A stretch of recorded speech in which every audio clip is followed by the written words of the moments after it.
I think Filament is such an interesting company because I think that it just has a lot of implications for the world around us that a lot of people would be able to grasp probably a little bit more than they might expect. Sure. And I'd love to have you explain what you guys do. Of course, yeah. So Filament is focused pretty much exclusively on this concept of long-term but connecting legacy industrial infrastructure. So this means like all of the old stuff out there. This is power poles, manufacturing lines, fleets of vehicles like buses and rail systems, mining, as you mentioned, construction. All of these things have stuff. They have like equipment that they use, and there's all sorts of inefficiencies when they use them.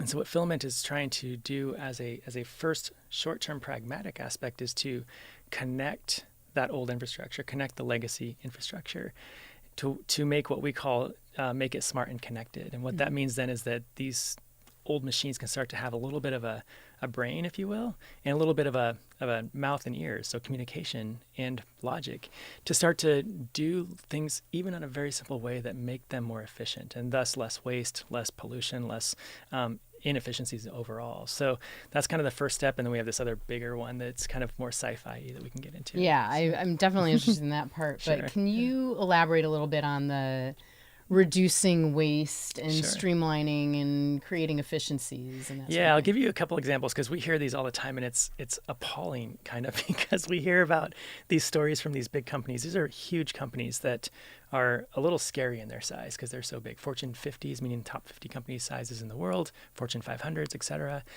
And the stories they tell us are just almost ridiculous because it's 2017 and they're still doing things really poorly.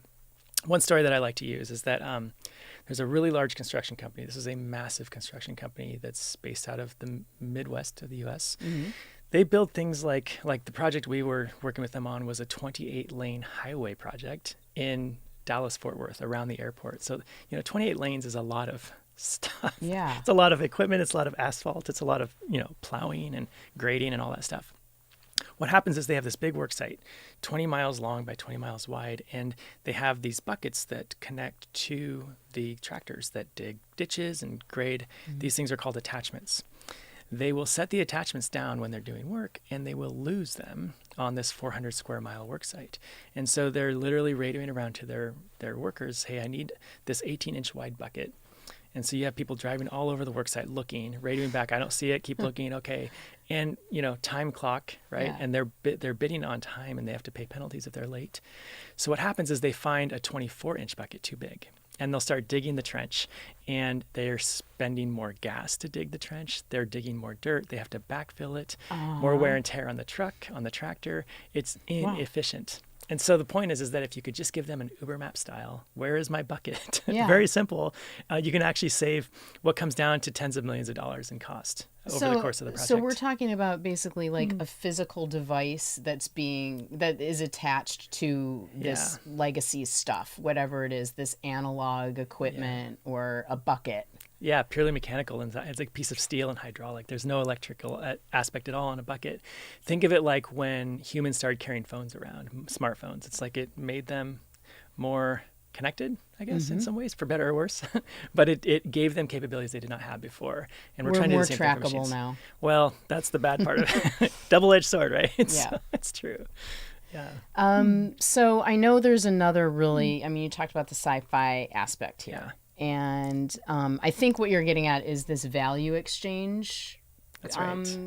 concept. Yeah. So the idea that a machine can have some sort of value instilled in it or established somehow through the talk about it. Yep. So the smart and connected concept, this first one we just talked about, was to try to make machines or give machines the ability to have some semblance of communication with other machines or with people, and then also make simple decisions, what we call logic or smart. So we say smart and connected. Smart is the make a decision piece. Connected means I can communicate. If you expand that to also giving these machines the ability to have economic capability, being able to, and economics is not just money. It's really important to note this. It's exchange of value. So the simplest element in value chain or an economic stack would be something along the lines of trust. So if you can start to instill trust in a machine, can you trust that the machine tells you the data it's supposed to? Well, we have all sorts of trust in our political environment right now. We have all sorts of trust in social media issues right now. Trust is an important issue, not just money, but trust. And so we are also trying as the second fork of our approach is to bring this economic capability or trust to machines. And if you do that, then you can start to remove inefficiencies around auditing, regulation, pollution, waste, things that people fake or lie or misrepresent themselves about or their machines about in a way that you can start to now trust the machine because it's autonomous. So, all right. So I'm envisioning a scenario in which like somebody's job is to maybe monitor a bunch of machines and like he or she's writing down like Right. this many whatever Happens all the widgets, time. blah, blah, blah. I don't know. Right. Yeah, exactly. And so so give me an example, a real world example of this kind of value exchange. Yep. So there's a project that we are not working on, but we're familiar with in Colorado, northern Colorado, where there's all these oil well heads. You see the pumps that go up and down, very common, on public land. So this is BLM land that the federal government owns, and Bureau of Land Management. Yep, Bureau of Land Management, federal land management agency, who will lease certain plots of land for oil to private companies. And so there's an organization, there's an agreement, there's regulatory oversight about not leaking oil onto public lands for environmental catastrophe reasons. And so what will happen is that if the pressure of the oil well head that's pulling the oil out gets too high, it could leak. It's just like anything that's too high pressure, like a car or anything else, it can leak if it's too high. What happens is that they need to stay below a certain regulatory pressure, or else they have to pay a big EPA fine, which is Environmental Protection Agency, right? Another agency in the U.S. So what happens is people just write them down and send them in, and the EPA and the BLM agencies have to trust. They just write down the pressure, whatever they're claiming it registered as. Right. So this means that the private company that's leasing the land can misrepresent what's actually happening, but it goes both ways. If it turns out that the EPA does an inspection and finds out that an oil well head is leaking, they will charge a fee, a penalty for the entire year, even if it only leaked one day before. Because they're sort of extrapolating out the and worst saying, case scenario. We think you probably do this every day. But if you had a machine that says, oh, I've been leaking for 4 days, then you could be honest. Both sides could say, like, we should only pay the 4-day penalty. Or even better, I should have told you a week ago that I'm about to blow, and so you need to go and come and shut off. That's the smart and connected piece. So they all kind of interconnect in the sense that you can, it's really less about let's make more money. It's much more about like, let's be a little more responsible and efficient with these trillions of dollars of assets globally that manage all of our stuff that we use, like electricity and power and manufacturing, construction, et cetera. So is there anything that you guys are working on at Filament that is like advanced to a level that it's actually functioning that way, where it's like, for instance, the pressure gauge that the EPA sees is actually correct and the private entity running it agrees that data is correct, or Yeah. So we're close. So a little bit of our struggle as a startup is that we people understand and companies understand this smart and connected piece. That makes sense to them. It's not a new concept. We can use the analogy of smartphones and et cetera. The economic side is newer to them, so we spend a lot of our time educating them. And so a lot of them are still trying to figure out what this means. We literally had a phone call last week, and it was so funny. This was a very high-level executive, senior vice president at this major corporation we've all heard of that does manufacturing control systems. Like we know them, and they Honeywell, I'm guessing. You may be right. You may not be right. If you're right, that's a very good guess. Well, thanks. They told us that they said, we know there's something here. We know this is the future. We don't fully understand it yet. So we want to work with you in pilot projects to figure out what it is. And that's really the state of the land right now for all of this. There is one project we have done that I think sets the point home, probably one of the most forward-thinking projects in the economic side, which is we worked with NASDAQ, you may be familiar with, as a stock exchange that does technology startup, stock exchange. And then there's a very popular design agency called IDEO, based out of San Francisco, other places too. We did a joint project with IDEO and with NASDAQ and Filament. And we wanted to reinvent the way that renewable energy is created and transacted. So right now, quickly, I'll mention there's this concept called a renewable energy credit. This is something you get when you create energy that's renewable. Put a solar panel up or wind, someone comes to your house or to your, your solar field, and they write down, this is how big it is, and you get about this much sun per year. And here we are, clipboards again. Yeah. You see this meta theme here of clipboards and people writing things down, trusting each other. What we wanted to do was to allow the solar panel to issue its own, what's called a digital asset, its own renewable energy credit, which can be traded for money. It's like a share. It's like a stock share. It's a thing you can buy or sell. And so we're like, can we have this solar panel issue its own? Can it make its own money, basically, on behalf of the person who installed it and invested in it? So we hooked our device up to it, and we put all the cryptography pieces into it that builds the trust into the economic piece. And we were placing digital assets, renewable energy credits, into the NASDAQ private markets marketplace. Huh.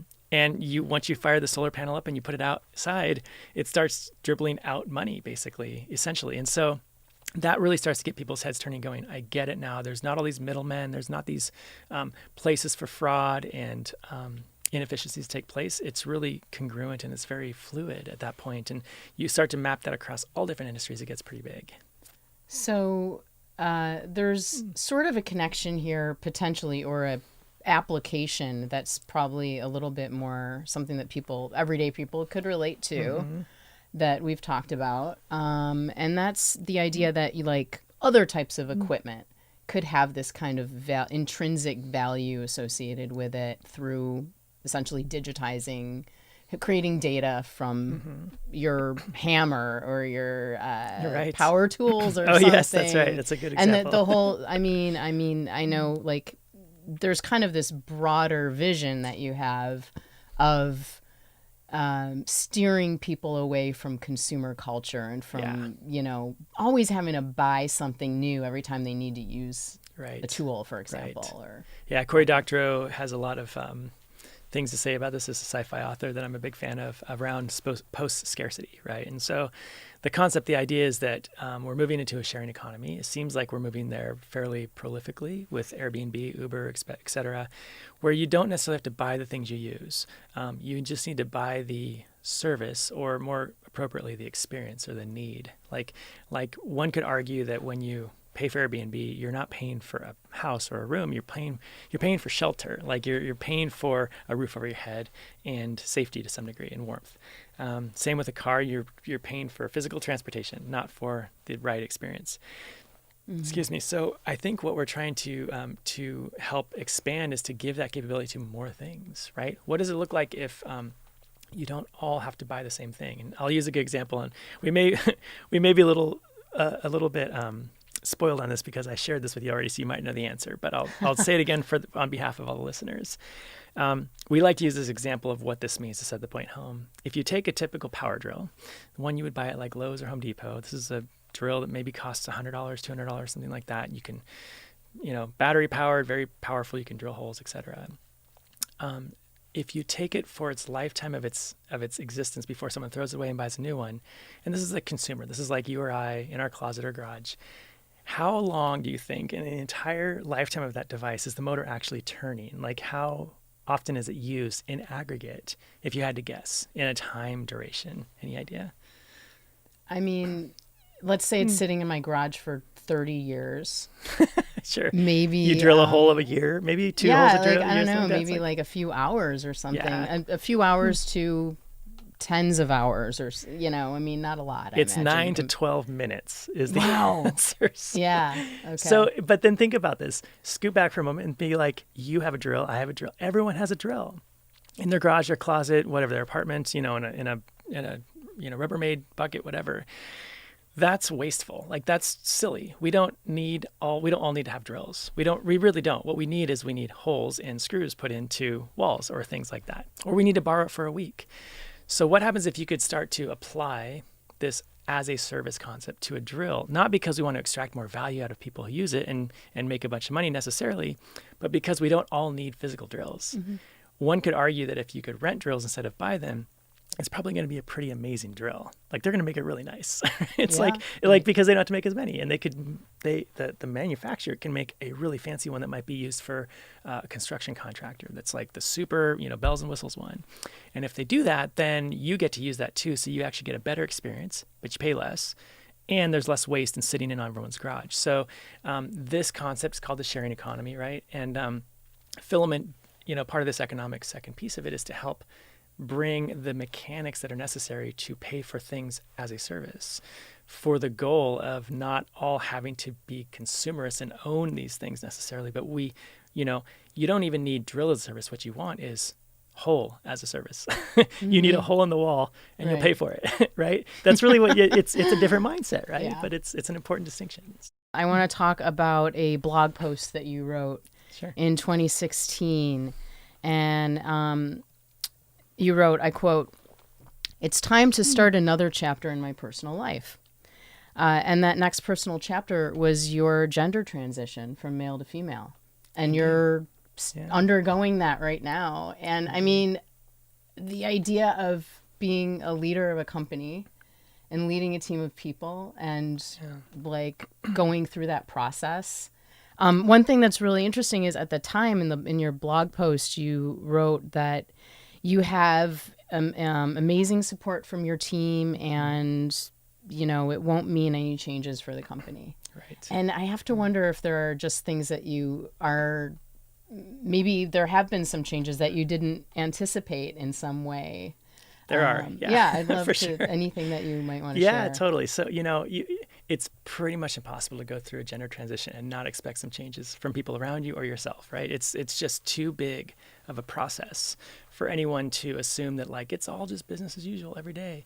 It's not, because, God bless humans, if you will, but people, it's like people are people, and people have unconscious biases, and they fall into these weird traps, and they could be the most beautiful of souls, and they can still fall into these really nasty things that they don't even realize they're doing because they are now perceiving you as female instead of male, for instance. And so I have this joke that I use. Again, it's kind of like a little bit of an experiment. I like to experiment a little bit, as you can tell, but I have found, since presenting female and being perceived as female more, my voice isn't quite there yet, so I do often get misgendered. But once I open my mouth, as I walk through an airport or something, I usually don't have too many problems. But I do find that I get treated differently if I am taller or shorter than the person I'm talking to physically.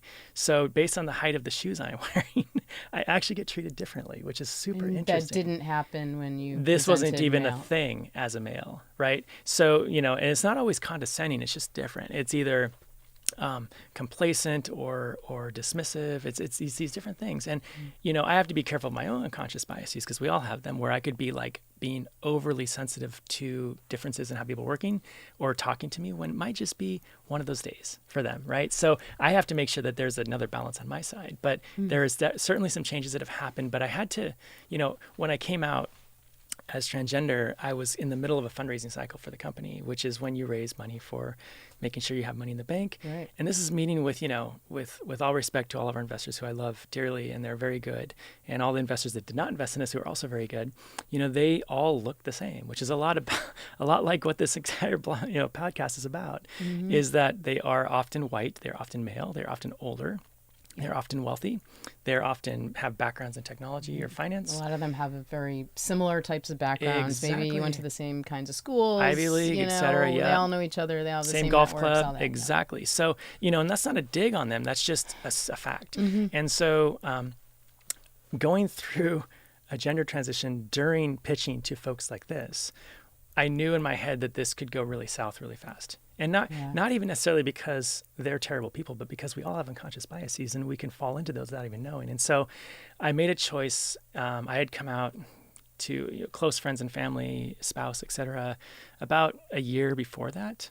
And as I started the process of fundraising, I stayed in presenting male. Even though I was on hormones for 6 months, 7 months at that time, and things were starting to change. I was starting to not be able to hide things anymore. Right? Wow. But I insisted that, and the reason I chose this is because I did not want to bet the company on random investors' unconscious biases. It wasn't worth it to me, and so I said I'm going to play the part, if you will, wear the costume for 6 more months. And it's supposed to take 6 months to raise, and it took me 9. So it's like, at the end there, it was getting really hard to actually, still show up as a dude, because it was like, things don't work the same, I guess is the best way to put it. The body responds to hormones in certain ways. Everybody's does. And that's getting to the point where it's like it was not really able to be presenting as male fully anymore. And so it was really wonderful, though, because as soon as we closed the round, meaning like we finished raising, we had one more big company, major company, Intel Capital, who was going to put a big chunk of money in, and they had not committed yet. And I had to come out at this point, because it was like, I can't do this anymore. And people are starting to ask and talk and stuff. And so I decided to let all of the investors know through this blog post, as you mentioned. And I knew I could lose Intel, because I was like, they could just be like, what? You misrepresented, or weird, or who knows? All my thoughts were thinking terrible things.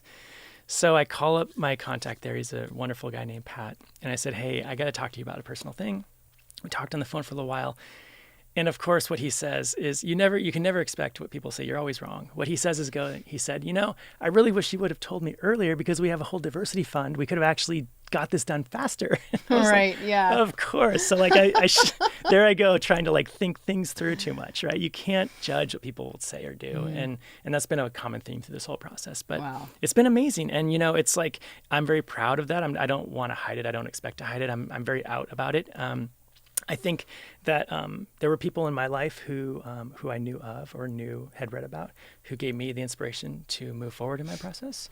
And if this can help ratchet that forward for someone else, then all the better. And it's just kind of a pay it forward sort of thing for me. Yeah. So. Do you feel a little bit like a trailblazer here? That feels awfully hubristic. Yeah. I like to say that I'm just standing on the shoulders of giants, like, the Martine Rothblatts and the Kate Bornsteins and the, Julia Serranos. These are amazing women who have done a lot of great work. And there's lots of amazing trans men as well, who have just really, they've trailblazed, to be quite honest. I get an easier path because of the work they've done. Maybe someone will look back and be like, yeah, I trailblazed too. Fine. That's maybe not. I don't know yet.